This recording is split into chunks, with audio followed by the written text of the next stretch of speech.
extradition. So ordinarily, a local court issues the warrant, and then if there's an extradition request, then based on the extradition request, it's given to a local court. The local court will then issue its arrest warrant and then would allow the extradition. But for countries who allows extraordinary rendition, so some countries do not allow. For example, Venezuela, pero kinuha pa rin yung leader nila. So I think that was the intent, to just emphasize that if it's not an extradition request, it will be a extraordinary rendition of arresting and what's the better word, of exporting or of extraditing a Filipino. Yeah, I have a definition of extraordinary rendition.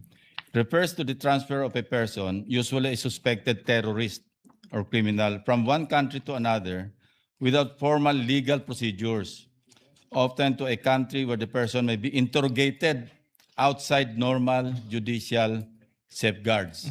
So it's quite strong, Mr. President. Yes. And if we're dealing with the ICC, I don't think the proper terms or any country that we have extradition treaty with, mukhang I think we should change the language from extraordinary rendition to another. Yeah. Just to explain, Mr. President, and then I have no objection to changing it. It is really used by defense lawyers, not only in the ICC but other courts, when someone is taken from their country and brought to the international courts without first passing the local courts. But as you said, Mr. President, it's not only kasi may connotation by Yes. denotation. So I would be amendable to protect all Filipinos from extradition, but extradition in the general sense, not in the extradition defined in our law vis-a-vis. The complication here, Mr. Why President. not just use rendition? Because rendition simply means handing over a suspect to another jurisdiction, whether it's another country or an international court. I remember, Mr. President, in the Anti-Terrorism Act which I sponsored, there's a provision there prohibiting extraordinary rendition because we are referring to a terrorist.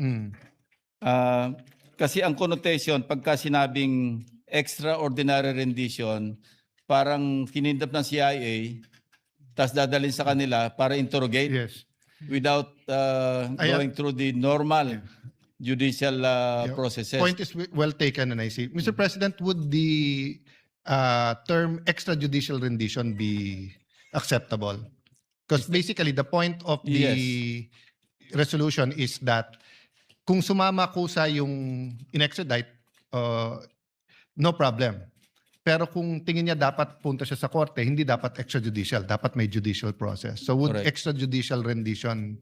As in the case of the former president. I'm amendable to taking out that paragraph because I want to look at this prospectively. I think there will be some political color if we talk about what happened in the past. And besides, Mr. President, that case is with the Supreme Court. So the bottom line of this resolution is that if for whatever reason, a mistaken identity, sinasabi ng tao, hindi ako yan, sinasabi ng tao, he's innocent or wala tayong treaty doon, he can run to court before he is removed from the country. Yun lang naman po. Thank you, ang Mr. intention, President. Maybe we can, we can use extrajudicial rendition. Because if the person arrested by the custodial state will not go through the local court, at least for authenticity. My next question, Mr. President, is, are you familiar with the Article 59 of the Rome Statute? Yes, Mr. President. It's very clear here, I'll just read for the record some of the salient provisions here. No? Kailangan domestic. Number one, a state party which has received a request for provisional arrest or for arrest and surrender shall immediately take steps to arrest the person. That's a given. Ano? Number two, a person arrested shall be brought promptly before the competent judicial authority in the custodial state, which shall determine in accordance with the law of that state that the warrant applies to that person, the person has been arrested in accordance with the proper process, and the person's rights have been respected. No? Meron pa nga rito na the person arrested shall have the right to apply to the competent authority in the custodial state for interim release. Pwede pa nga mag-request ng interim release eh. But of course, pag ginrant yung interim release, the custodial state will have to inform the ICC or the International Court.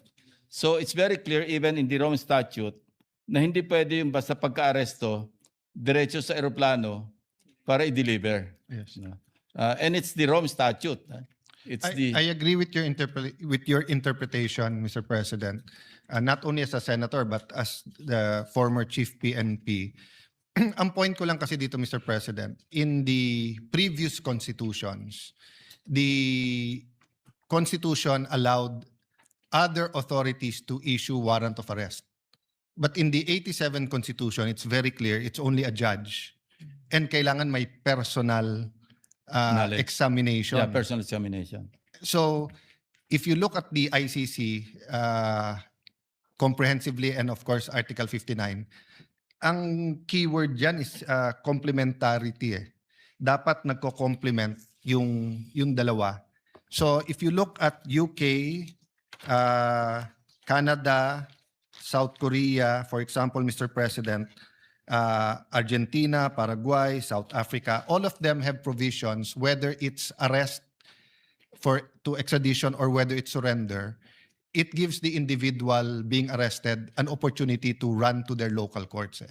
So I agree. I completely agree, Mr. President, because it is an utter disrespect to the local court or local authorities to just, without passing through the normal judicial process here, at least for authentication, for verification, the person that has been issued the warrant of arrest will just be brought out of the country.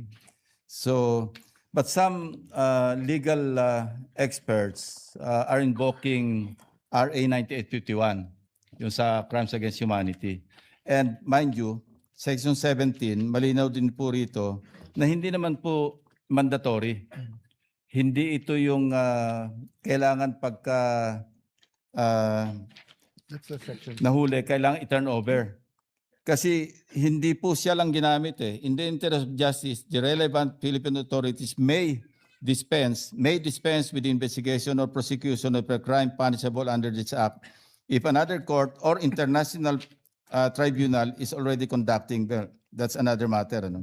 Instead, the authorities may surrender or extradite suspected or accused persons in the Philippines to the appropriate international court, if any, or to another state pursuant to the applicable, not applicable here, no, the extradition, because we're not dealing here with the extradition.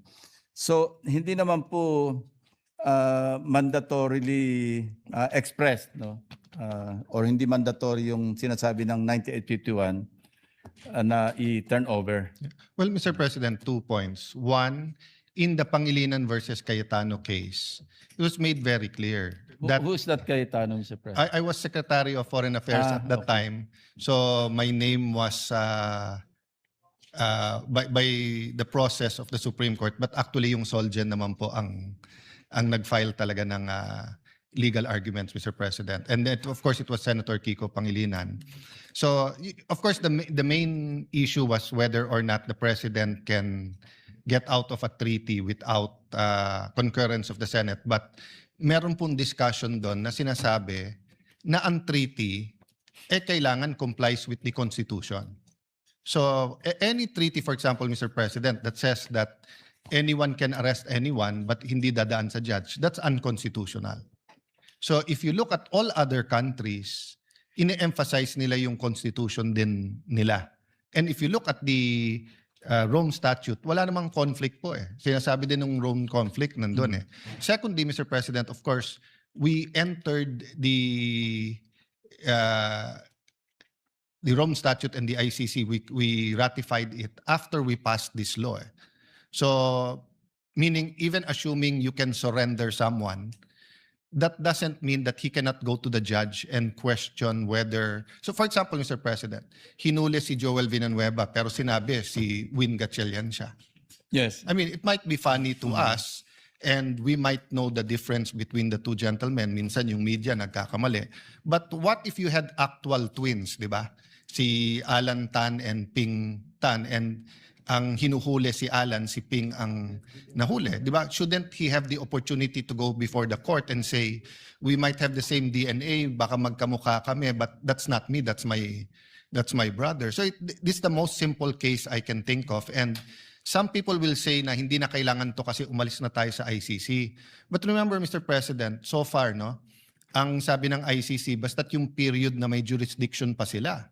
So kung bigla tayong may nakitang mass grave dito at pinagbintangan yung ibang leader ng ibang insurgency, pwede na lang silang damputin. Or for example, sa Marawi, what if someone shows the ICC certain footages na hindi kompleto at pinalabas ay may binomba na eskwelahan or ospital at crimes against humanity to or war crimes to? Will we not allow our generals to go to our court muna? I mean, that's one reason the United States and China, Russia have not ratified or have not joined the ICC because nga of the wartime actions of their military. But in our context, Mr. President, recently, even just former Justice Secretary Aguirre was named dun sa co-conspirator. Ang lapit na ho sa presidente noon kasi alter ego na yon eh. So so for example, no, and I hanga ako sa tao na to, no, but and there's no imputation of anything to him, but for example, Mr. President, Secretary Anyo is now our national security advisor, but he was the ILG during Marawi. I cannot see a situation where the ICC wants to arrest him and bigla na lang natin siyang isasakay sa plano without him being allowed to go to court, no, or to the Solgen to what you call this, to make representations in our local court. So, dun papunta, Mr. President, yung aking thinking sa resolution na to. Yes, you mentioned mistaken identity because of some lookalikes, ano, and you also mentioned Vitaliano Aguirre. And I have a staff member who looks like Vitaliano Aguirre. He's here. Oo naman. Mr. President, Vince Dizon is also here. So, talagang totoo yung sinasabi nyo. Kailangan talaga dumaan sa local court para man lang ma-authenticate yung real identity ng person who is subject of a warrant of arrest. No? And are you also familiar with Article 89 of the Rome Statute? Not so much with Article 89. Dito Mr. po, President. ganun din, wala namang konflikto sa article kanina, sa 59, or what's that? Anyway, nakalagay dito, the court, meaning the international court, may transmit a request for the arrest and surrender of a person together with the material supporting the request outlined in Article 91, that's another article, to any state on the territory of which that person may be found, and shall request the cooperation of that state in the arrest and surrender.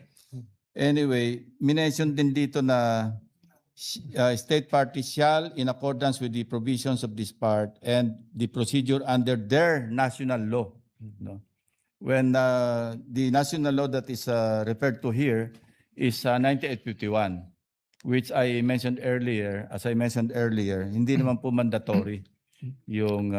Sir President, I agree with the gentleman, Senate President Pro Tem, and I think it falls upon the Supreme Court to come out with its rules. Yung isang reason po nagbunsad sa akin na i-draft tong resolution na to, nung in-announce ng ICC na meron silang tinatawag na secret warrant of arrest. And I understand. Kasi nga, if you're dealing with war crimes or with genocide, Mr. President, and you're talking about dictators that have billions of dollars and can hide all around the world, you don't want to give them advance notice. But on the other hand, Mr. President, if you look at our Constitution, the person has the right to see the warrant and to be informed of the charges. And my interpretation is a local judge has to see that.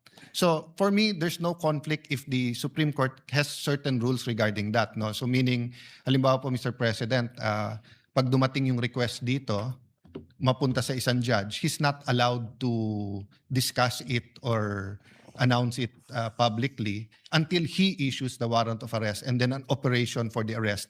Ang point lang sa akin, Mr. President, before he is removed from this country, ma-redress niya pa rin yung sarili niya sa korte.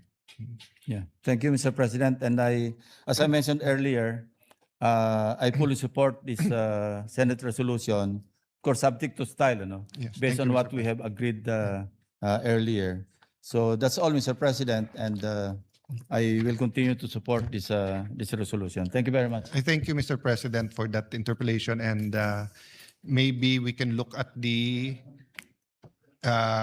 whereas clause that can be interpreted as political and not only subject to style but also in substance, so that this can be a bipartisan measure that will ensure the constitutional rights of all Filipinos. Thank you very much, Senator Lacson, for that interpellation. Thank you very much, Mr. President and Madam President, and to our dear colleague.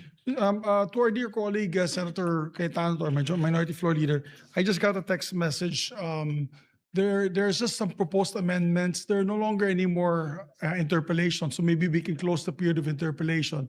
And on Monday, I believe the Senate President would like to propose amendments together with Senator Lacson and Senator Kiko Pangilinan as well. Yes. So if it's all right, we can close the period of interpellation. For And the Mr. moment. President, our staff can also Work together. discuss so that we can consult everyone and reword it. I think it's a good day and a good opportunity to just clarify this. And may I just emphasize again, in the end, unless kasi we amend this Republic Act or come up with a new law, which will take time, it really falls, this is really a sense of the Senate.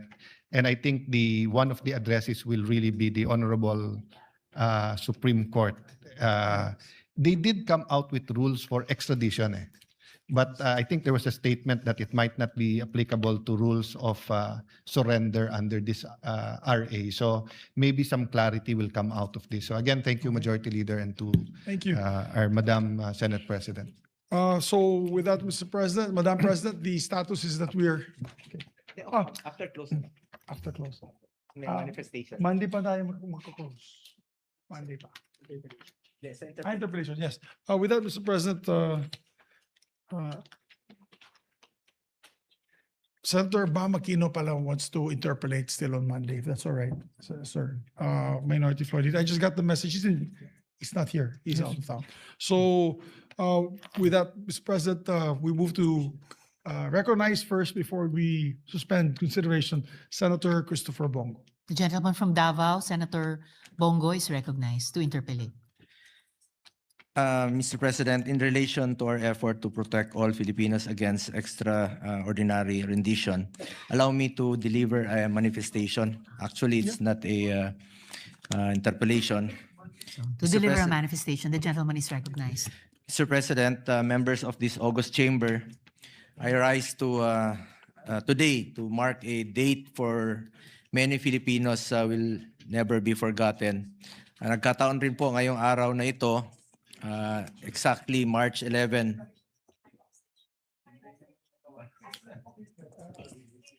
Yes, we just want to clear, Madam Sponsor. So my apologies to Senator Bongo not to how you say disturb his manifestation, but maybe it might be proper to suspend consideration first of the measure, and then he can proceed with his manifestation. His manifestation is like a privilege speech, I believe. So it's not. Is it a privilege speech? Mr. No, President? it's related also to the topic being On discussed. 1007? Okay, We can proceed, Madam President. My apologies. You can be part of the records of this particular discussion on resolution number 207. My apologies, my apologies. You may go. Please Hindi stop. proceed, Senator Go. Go. Thank you, Madam President. Members of this August Chamber, I rise today to mark a date that for many Filipinos will never be forgotten. Nagkataon rin po, exactly today, 1 year na po, no? March 11, 2025. Last year, on this very same day, was one of the saddest days in our history. It was a day when emotions ran high across our country, a day when millions watched in disbelief as former President Rodrigo Duterte was taken and brought in The Hague.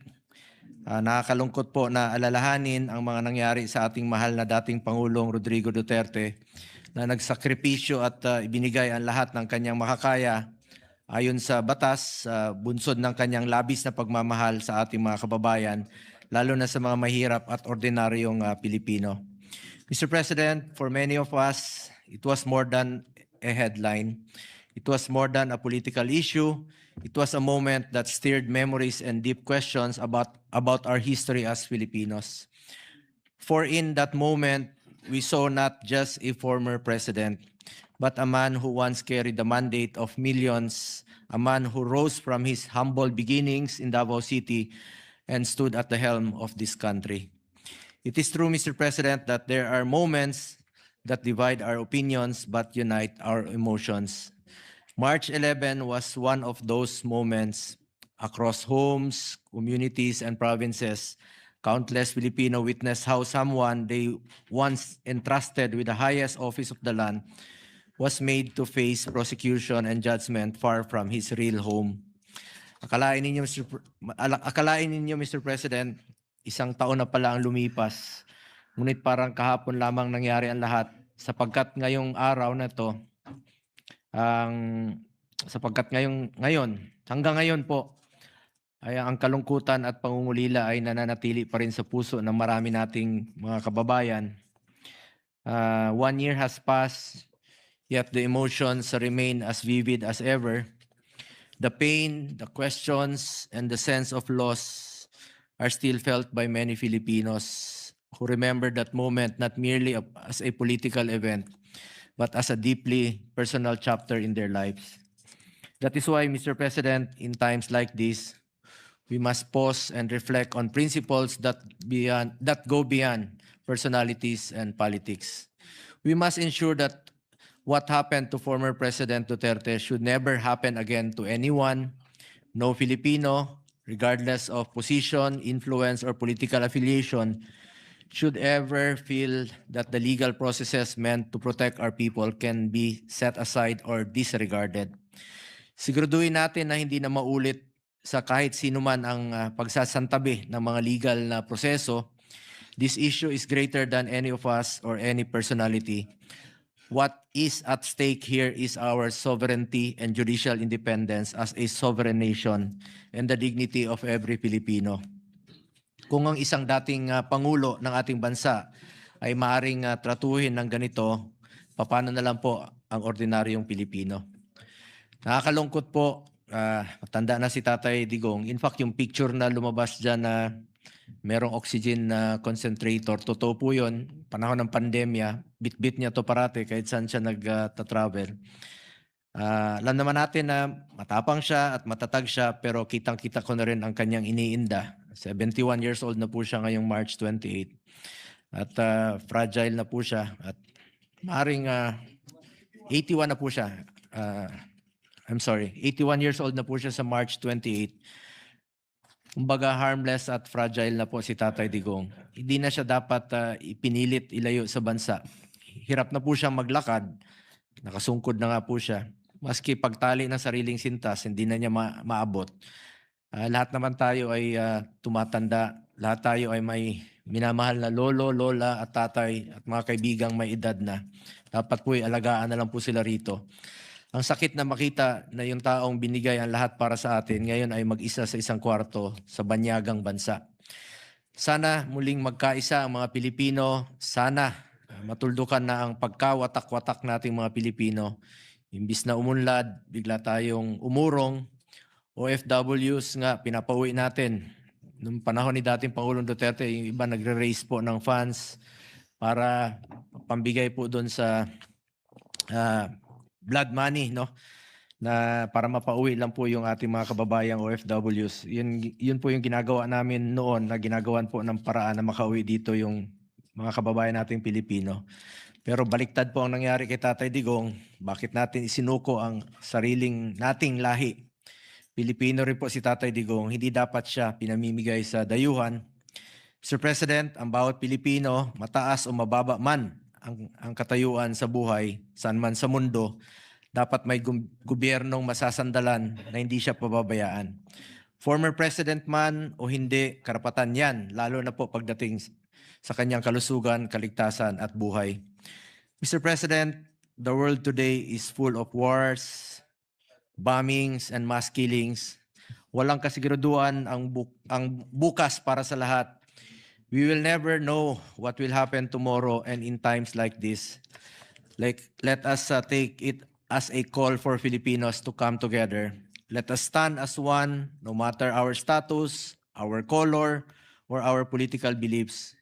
Siguraduhin natin na ang bawat Pilipino, anuman ang kanyang estado, kulay at paniniwala, o kinabibilangan sa politika, ay protektado at nirerespeto po ng Estado. And today, wherever history ultimately places our former President Duterte, one thing remains undeniable. He became a defining figure in the lives of millions of Filipinos. Finally, Mr. President, I humbly ask for everyone's prayers for former President Rodrigo Duterte, prayers for his health, his safety, and his well-being. May he be protected, guided, and keep strong as he faces the days ahead. Maraming salamat po, Mr. President.